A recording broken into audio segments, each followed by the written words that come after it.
सर्वप्रथम मंचाची माफी मागतो. हे मधातच घुसलेलं जनावर आहे, याचा काहीही संबंध नाही कवितेशी.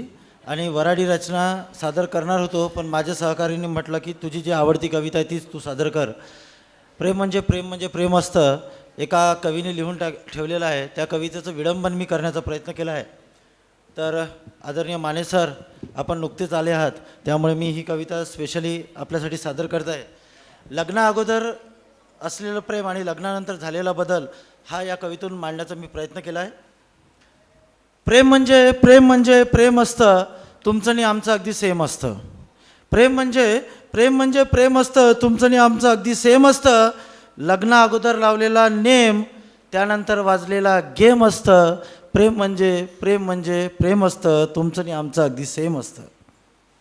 एकेकाळची कोवळी काकडी लग्ना अगोदर, एकेकाळची कोवळी काकडी, लग्नानंतरचं कोबीचं फूल असतं.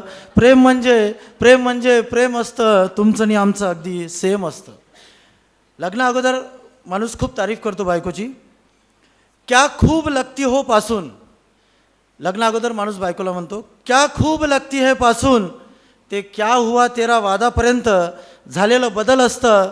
प्रेम म्हणजे प्रेम असतं, तुमचं आणि आमचं अगदी सेम असतं.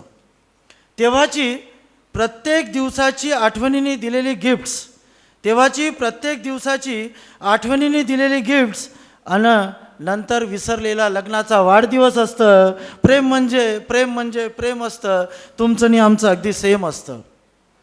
मैं तेरे बिन जी नहीं सकतानी सुरू झालेला गोड संवाद लग्ना अगोदर, मैं तेरे बिन जी नहीं सकतानी सुरू झालेला गोड संवाद, तुम्हाला माझ्यासाठी वेळच नाही यावर येऊन थांबलेलं भांडण असतं. प्रेम म्हणजे प्रेम असतं, तुमचं आणि आमचं अगदी सेम असतं. व्हॅलेंटाईन दिवसाला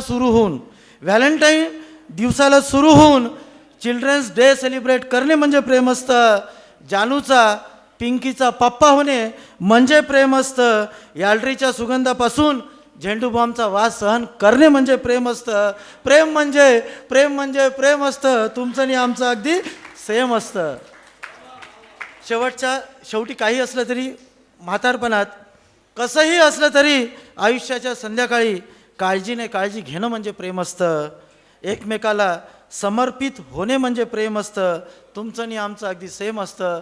प्रेम म्हणजे प्रेम असतं, तुमचं आणि आमचं अगदी सेम असतं. क्या बात, क्या बात. होऊन जाऊ द्या, टाळ्या, जोरात टाळ्या.